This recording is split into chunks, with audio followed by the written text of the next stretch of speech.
जी नाज़रीन, welcome back. एक दफ़ा फिर आपको खुशामदीद कहते हैं। मेडिकैम खेलो Pakistan HBL PSL 10 powered by me body spray and the oxygen schools के साथ मैं हूं आपका मेज़बान डॉक्टर बुलंद इकबाल। मेरे साथ मौजूद है मेरी साथी मेज़बान नसीम हमीद। हमारे साथ जो पार्टिसिपेंट्स मौजूद हैं आमिर सरफराज साहब, खालिद लतीफ़ साहब और नवीद ज़मीर साहब।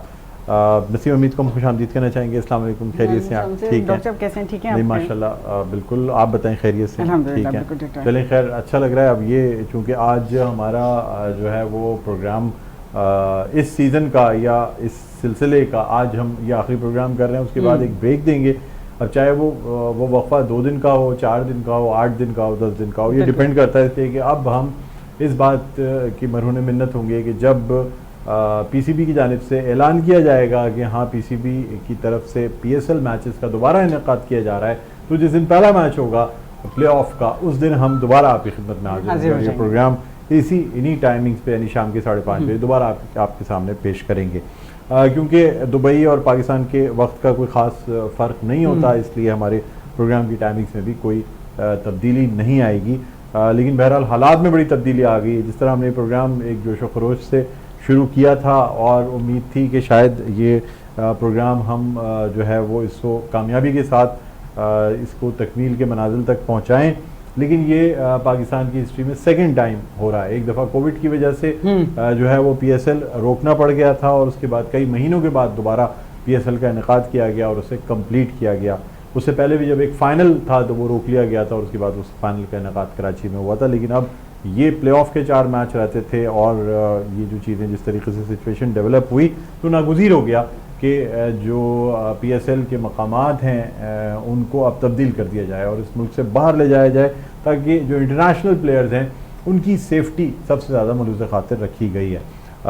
इस हवाले से हम ब्रेक पे जाने से पहले बात कर रहे थे नसीम, तो नवीद ज़मीर साहब से जानना चाहूँगा क्या कहते हैं आप। दुबई में मैचेस का इनेकाद हो रहा है, यहाँ वैसे भी शायकीन क्रिकेट जा नहीं रहे थे स्टेडियम में देखने के लिए, तो चले ठीक है TV पे ही देखना है, तो चाहे पाकिस्तान से हो या दुबई से हो, क्या फ़र्क पड़ता है?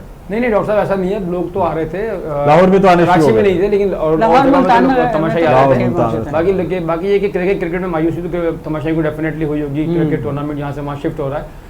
बेहतर ये देखें सिक्योरिटी पहले हमारे लिए, हमारे जो बाहर के मेहमान आए हुए खेलने के लिए, हम चाहते हैं उनको एक अच्छा माहौल प्रोवाइड करें और बेस्ट तरीका भी यही था। क्योंकि देखिए हमें नहीं पता, कल मैं आपको न्यूज़ बताता हूँ, इंडियन चैनल्स के ऊपर ऐसी न्यूज़ चल रही है जैसे पाकिस्तान फतह कर लिया उन्होंने एक ही दिन के अंदर ही, 1-2 घंटे के वाले से भी काफी न्यूज़ आ रही थी उनकी। जी, कल उनकी ब्रेकिंग न्यूज़ चल रही थी, बलूचिस्तान में लेके गए, बलूचिस्तान पाकिस्तान से फारिग हो गया, कब्जा हो गया उसके ऊपर। ऐसी न्यूज़ तुकी नहीं है, प्रोपेगेंडा जबरदस्ती का अपने लोगों को खुश कर रहे हैं।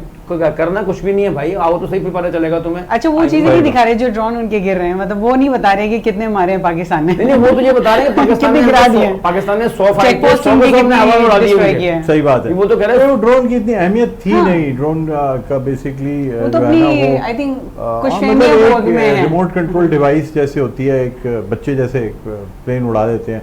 अब चूंकि उसमें पेट्रोल होता है, वो कहीं भी गिरेगा, छोटा मोटा धमाका तो उससे हो सकता है, ठीक है। इसमें कोई ऐसी बड़ी बात नहीं है कि कोई बहुत ज़्यादा हो गया। ड्रोन का इस्तेमाल कई ममालिक में होता रहा है, कई जगह। बाज़ दफ़ा जो है वो ड्रोन अफगानिस्तान में बड़े अटैक करते रहे। बिल्कुल, कल हमने बात की थी और खालिद लतीफ़ साहब ने कल यही बोला था कि हमारे पास अपने बड़े ड्रोन हैं। अगर हम ड्रोन उड़ाने पे आए तो हमारे तो बच्चे के पास ड्रोन है। बल्कि वो तो हर आप देखिए पता नहीं है, ग्राउंड्स में हमारे तो तकरीबन बच्चे इस तरह से फुटेज ले हर बच्चे के घर में 1 या 2 ड्रोन।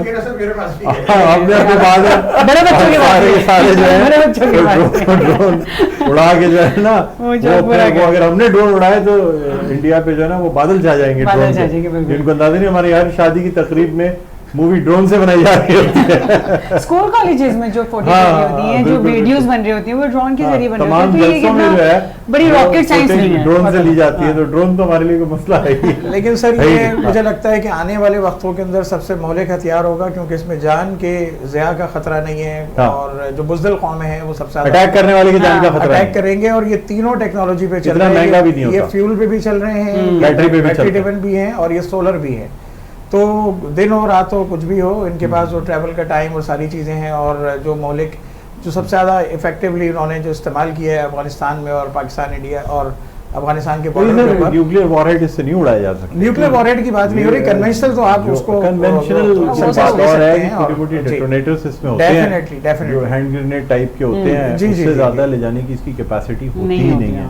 और ये बेसिकली जो है वो सर्विलेंस के लिए होते हैं। हाँ, अलबत्ता ये है कि वो ये चीज़ें देखते हैं कि कौन सी चीज़ किस जगह है, क्या है, और चूँकि हुजूम ज़्यादा नहीं होता इसलिए उसे फ़िज़ा में गिराना बड़ा मुश्किल होता है। इसमें ये भी कहा जा रहा है कि उसको एक ड्रोन जिसकी कोई ख़ास कीमत नहीं है, उसको गिराने के लिए जितनी टेक्नोलॉजी और जितने मिसाइल का इस्तेमाल किया जाएगा वो करोड़ों रुपए के हैं। बिल्कुल। तो अगर उनको गिराया जाएगा तो हम करोड़ों रुपए जो है ना फ़िज़ा में ऐसी तरह उड़ा रहे होंगे, इस तरह भारत ने $290 मिलियन का राफेल या रफाल जो भी उसका नाम है वो रफाल है, राफेल है, वो जो भी है फ्रांस का बना हुआ। और वो उन्होंने जो है ना कहते ये हैं कि इस वक्त मशरिक़ की तारीख की सबसे बड़ी डॉग फाइट हुई। डॉग फाइट कहते हैं एरियल कॉम्बैट को, जिस वक्त दोनों तरफ से जहाज आते हैं और वो आपस में एक दूसरे को निशाना बनाते हैं। तो ये डॉग फाइट हमने अक्सर शोज़ में देखा होगा, जब हम एयर शो देख रहे होते हैं तो 5 से 6 मिनट की होती है। 59 मिनट की ये डॉग फाइट हुई है, जो बरसगीर इंडो पाक की तारीख की सबसे बड़ी डॉग फाइट है, जो किसी दो मुल्कों के दरमियान हुई हो, जिसमें तकरीबन 125 जहाज़ों ने हिस्सा लिया हो। यानी जो सरहदी इलाके हैं वहाँ के, जिस वक्त ये रात के 1 बजे खबर आई थी, और तो खबर ये थी कि लोग घरों से बाहर निकल आए, इसलिए कि इस कदर उनके ऊपर जहाज़ उड़ रहे थे। और वो जंगी जहाज़ जब जाता है, आपने देखा होगा एक कमर्शियल जहाज़ हमारे सर से अगर छत से गुजर जाए तो किस कदर ज़्यादा आवाज़ होती है, जंगी जहाज़ की आवाज़ से कई ज़्यादा होती है। और वो जब फ़िज़ा में जिस तरह जा रहे थे और जिस तरीके से ये डॉग फाइट हुई है, यानी एक के पीछे एक लग के जाना और आना, लेकिन माशाल्लाह अल्हम्दुलिल्लाह हमारी पाक फ़िज़ाइया को सलाम है कि जिस कदर महारत से ये जहाज़ उड़ाए गए और इसमें से जो जहाज़ गिराए गए वो अपनी जगह, जो उनको भगाया गया वो अपनी जगह। बहुत से जहाज़ तो अपना जो पेलोड होता है उसे ऑफ करके या ऑफलोड करके टंकियाँ गिरा के भाग जाते हैं कि बस हम किसी तरह जल्द से जल्द पहुँच जाएँ। खालिद लतीफ़ साहब क्या कहते हैं? अब चूँकि 5 टीमें जो हैं वो जाएंगी अब यहाँ से दुबई, लेकिन टीमों को सेट होने में थोड़ा सा टाइम लगेगा।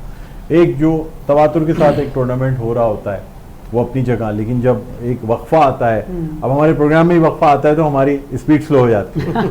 हो सकता है मैं आपसे अच्छा बोल सकता, लेकिन आप वक्फे के बाद आप अच्छा बोल लेते हैं। तो इसी तरह टीमों की परफॉर्मेंस का भी यही होता है।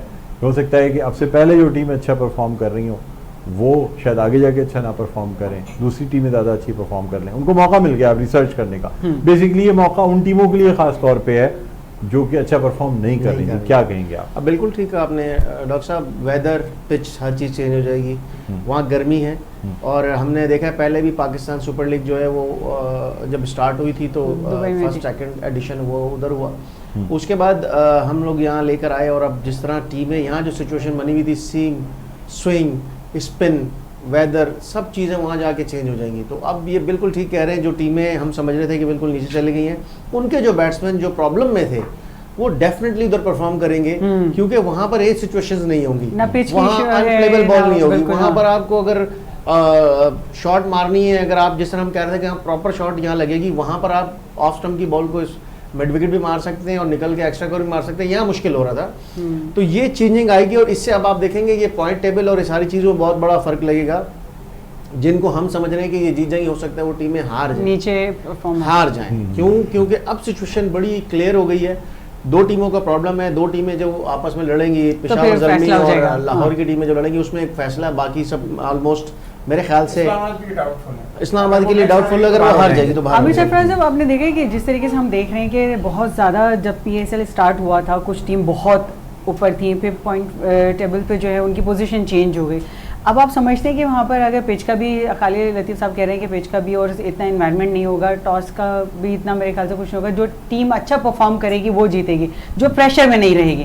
तो आप क्या समझते हैं इस टाइम कौन सी टीम को बेहतर देख रहे हैं कि जो वहाँ पर जाके बेहतर परफॉर्मेंस दे सकती है? देखिए, सबसे ज़्यादा अहम बात जो थी ना वो खालिद कर चुके हैं ऑलरेडी। जब विकेट, इन्वायरमेंट और सारी चीज़ें चेंज होती हैं तो जो टेक्निक है वो भी चेंज करनी पड़ती है।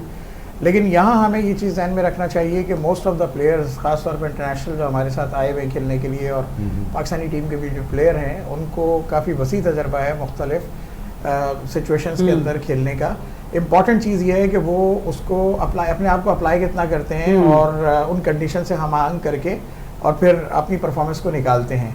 तो मेरे नज़दीक ये सवालिया निशान होगा। और ग्रांटेड हम नहीं ले सकते कि अगर कोई प्लेयर यहाँ पे रन्स कर रहा था या आउट कर रहा था तो वो वहाँ पर जाकर भी करेगा, क्योंकि जब डिफरेंट कंडीशंस होंगी तो डिफरेंट रिजल्ट आ सकते हैं। ये बिल्कुल मुनासिब और सही बात हुई है। अच्छा ठीक है, नवीद ज़मीर साहब आपसे जानना चाहेंगे कि हम थोड़ी सी प्रोग्राम में पहले भी बहस कर रहे थे कि लाहौर कलंदर एक तरफ तो इस वक्त एट स्टेक है इसलिए कि पेशावर ज़ल्मी के साथ अगर मैच होता है और पेशावर ज़ल्मी उसे हरा देती तो आउटराइट लाहौर कलंदर निकल जाएगा, लेकिन उसके अलावा इस्लामाबाद यूनाइटेड भी एट स्टेक है कि अगर जो है ना इस्लामाबाद यूनाइटेड 10 पॉइंट्स पे ही बैठी रहती है तो फिर चांसेस ये हैं कि शायद पेशावर ज़ल्मी जो है वो इसे आउट कर दे, नॉक आउट कर दे, इसलिए कि रन रेट अच्छा नहीं है। वो टीम आमिर सरफराज साहब के अल्फाज हैं कि वो टीम जो 5 मैचेस लगातार जीतने के बाद अपने आप को कंफर्म फाइनलिस्ट समझ रही थी, वो पहली दफ़ा होगा कि टूर्नामेंट से आउट हो जाए। आपको क्या लग रहा है कि कौन सी एक टीम है जो ज़्यादा इस वक्त वल्नरेबल है इस 4 की दौड़ से निकल जाने के लिए? तो सर अभी इस टूर्नामेंट लास्ट टाइम पिछले प्रोग्राम में भी यही बात हुई थी, तो मैंने आपसे ये कहा था कि जो स्केजुअल बनाया गया था इस टूर्नामेंट का, इसमें कोयटा को शुरू में मैचेस खेलने को ना मिले और बाकी टीमें 6 मैच खेल चुकी थी, कोयटा से 3 मैच खेली हुई थी। कोयटा के सामने तो ये टूर्नामेंट बिल्कुल ओपन हुआ था। उन्होंने तमाम टीमों की स्ट्रेंथ को भी देखा, एनवायरनमेंट को भी समझा, अपनी स्ट्रेटजी भी बनाई और उसको इम्प्लीमेंट भी कर दिया उन्होंने, उसको उन्होंने करके दिखा भी दिया और वो फ़ायदा उठा भी गए। हाँ, जहाँ तक इस्लामाबाद ने 5 मैच जीतने के बाद शायद टूर्नामेंट में थोड़ा सा अपनी पोजीशन को समझा कि हम तो पहुँच ही गए हैं, तो हम चलो उन्होंने थोड़ा सा लाइट लिया, जिसके उनको खुमियाजा अब भुगतना पड़ रहा है। जब वो इस पोजीशन पर आ गए कि कहीं टूर्नामेंट से बाहर ही ना हो जाए पॉइंट्स टेबल की बुनियाद के ऊपर। कुछ नहीं कह सकते, अभी भी चांस तो मौजूद है, मैच बाकी है उनका, अगर वो जीत लेते हैं तो वो पहुंच जाएंगे, नॉकआउट सिचुएशन पे वो जा चुके हैं। इस वक्त जो पोजीशन आप समझते कोई टीम बाहर, मैं नहीं समझता कि मुझे भी इस वक्त बिल्कुल बराबरी का टूर्नामेंट लग रहा है। इस्लामाबाद के लिए नॉकआउट वाली पोजीशन है और उन लोग डेफिनेटली वो एफर्ट करेंगे अपने आप को जीत के मैच में टूर्नामेंट में वापस लाने की, कि हम टूर्नामेंट में कम से कम 4 में तो स्टैंड करें, लास्ट 4 में। जी हाँ जी। लेकिन अच्छा इसमें एक और बात जो मैं पहले खालिद लतीफ़ साहब से पूछना चाहूँगा कि सर ये जो मैच हुआ मुल्तान का और फिर बाज़ दफ़ा में ऐसा भी लगा कि इसके हारने की वजह से जो है ना लाहौर के निकलने के चांसेस बढ़ गए। आप समझते हैं कि जो टीम हार रही होती है वो सोचती है चलो ठीक है यार कोई बात नहीं, पेशावर को मौका मिलना चाहिए, उसको मौका मिलना चाहिए, हम तो डूबे हैं सर, हम तुझको भी ले डूबेंगे। ऐसा हमने लोकल उसमें तो जरूर देखा है, लेकिन ये माइंडसेट इंटरनेशनल टूर्नामेंट में भी अक्सर हो जाता है। ये माइंडसेट हर बांग्लादेश और जिम्बाब्वे की टीमें जो है वो बाज़ दफ़ा इंडिया को क्वालिफाई कराने के लिए हार जाती है। डेफिनेटली और हम पहले से कह रहे होते हैं कि अब इंडिया को क्वालिफाई कराने के लिए कोई टीम हार ना जाए जबरदस्ती, और वो हार जाती है। हाँ, तो ये बिल्कुल ऐसे ही हम ऐसा सोच सकते हैं, लेकिन हम ये नहीं कह सकते ऐसा हुआ, क्योंकि इसकी कोई चीज़ नहीं है। बट जो चीज़ सामने नज़र आ रही है उसमें जब इस तरह मुल्तान हारी, आपने भी देखा हमने भी देखा, इस तरह नहीं होता, बट हार गए। लेकिन अब मैं यहाँ पे इस्लामाबाद की आप लोग टूर्नामेंट में कोई एक टीम इस तरह परफॉर्म कर रही होती है। ज़माने में लाहौर कलंदर की टीम इस तरह ग्लैडिएटर की टीम ऐसे ही परफॉर्म करती थी। ये इस दफा जो है वो मुल्तान सुल्तान वो, लेकिन अब जो इस्लामाबाद यूनाइटेड ने किया है ये तो आलमी अवार्ड ना ले लें, है ना? मुझे लग रहा है कि नंबर 1 से नीचे गए। अच्छा यहाँ मैं एक बात करने लगा हूँ, इस्लामाबाद यूनाइटेड की बात हो रही है, वहां जब टीम जाएगी वहां पर उनके लिए बेहतर सिचुएशन है क्योंकि उनके स्पिनर्स हैं। अच्छा, वहां पर थोड़ा पिच डिफरेंट होता है, स्पिनर्स को सपोर्ट मिलती है, पिच और जो वो ग्राउंड की जो हमारी बाउंड्रीज हैं वो बड़ी हैं, वहाँ की बड़ी हैं, तो वो मेरे ख्याल में थोड़ा सा है जिनको वापस मिलेगा। अगर ये यहाँ खेलते तो 90%। लेकिन फिर आप क्या समझते हैं कि मोहम्मद आमिर, शाहीन शाह अफरीदी और इन लोगों की क्या परफॉर्मेंस रहनी चाहिए? क्या शाहीन शाह अफरीदी को दोबारा से वापस अपनी फॉर्म में आने का मौका मिलेगा? मैं आपके इस सवाल का जवाब देता हूँ, सिर्फ एक पहले आप अपनी बात करेंगे जो आप कहना चाह रहे थे। एग्जैक्टली वो उसमें ये था कि पेशावर को तो जीतना मैच है, लाहौर हारा जिस तरह आपने कहा वो बाहर हो जाएगी। इस्लामाबाद के पास अभी भी चांस है कि अगर लाहौर हार गया तो वो वैसे ही बाहर होके उनको ऑटोमेटिक क्वालिफाई कर जाएंगे 10 पॉइंट की वजह से। लेकिन अगर लाहौर की टीम जीत जाती है, अगर जीत जाती है तो फिर इस्लामाबाद जो है ना वो खतरे में पड़ती है। उनके पास अब ये पेशावर ज़ल्मी ने डिसाइड करना है अब लाहौर को रखना है,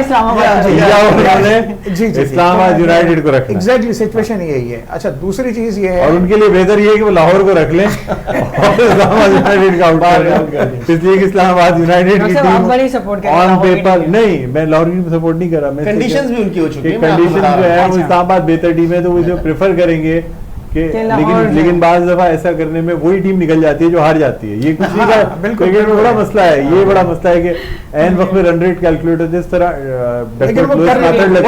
इंटरनेशनल टूर्नामेंट के अंदर पाकिस्तान को बाहर करने के लिए इंडिया ने ऐसा किया, इंडिया खुद भी आउट। जी हाँ, धोनी उसमें स्पेशली पेश थे। वो ऐसा था ना कि दूसरों के लिए खुद ही गिर जाते तो वो भी हार गए। देखिए ऐसे ही है डकवर्थ लुईस मेथड जब लगता है ना तो फील्ड में खड़े हुए प्लेयर्स को भी नहीं पता होता कि अब क्या होने वाला है, कितने ओवर कम होंगे। इवन पर्ची आती है कैप्टन के पास, उसको नहीं पता, क्योंकि ये ऐसा सिस्टम है, उसको 1 मिनट में तो आप नहीं, 2 मिनट के आपके पास टाइम हो तो उसमें आप जल्दी से देखते हैं, लेकिन पर्ची कैमरे पे नजर आती है, मैसेज जो है ना वो जो 12th मैन आता है वो बता के जा रहा होता है कि ये है। लेकिन वो 12वें खिलाड़ी की बहुत अहमियत होती है ना, इसलिए टीम के अंदर अच्छी टीमें होती हैं। मैंने एक चीज देखी है कि जब कभी ऐसा मौका होता है, नबी जमीर साहब आपसे जानना चाहूंगा कि ये शायबा किया जा रहा होता है कि Duckworth Lewis method, DLS method लग जाएगा, उसमें टीमें पहले से ज्यादा रन रेट लेके चल रही होती हैं, ताकि अगर डीएलएस मेथड लगे भी, ये हम पहले कैलकुलेशन करके रखते थे और कमेंट्री में बता रहे होते थे कि पाकिस्तान ने इतने रन्स बनाने इतने ओवर में, ताकि अगर डकवर्थ लुईस मेथड लगता है तो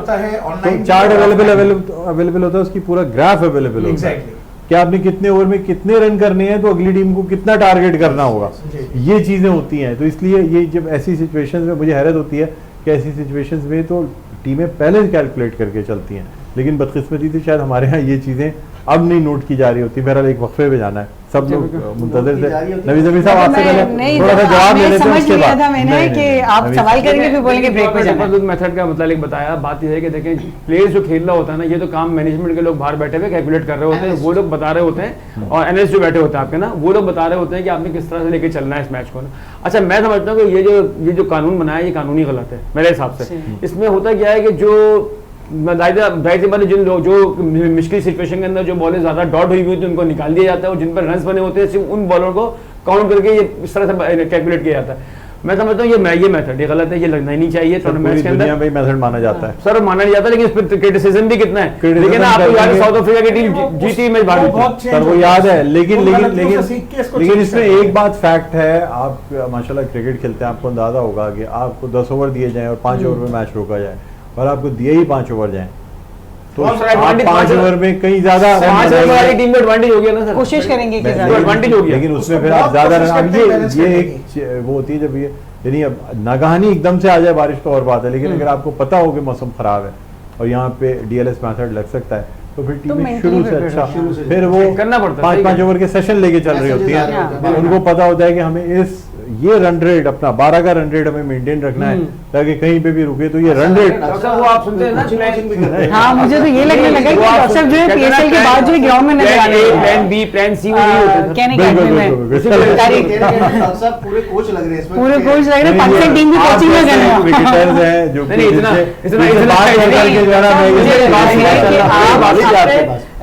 आप जो है ना पाकिस्तान टीम की एक बेहतर तरीके से कोचिंग करेंगे। चलिए 10 में एक ब्रेक लेते हैं। जी नाज़रीन, गुफ्तगू का सिलसिला जारी रहेगा, देखते रहिए मेडिकेम खेलो पाकिस्तान।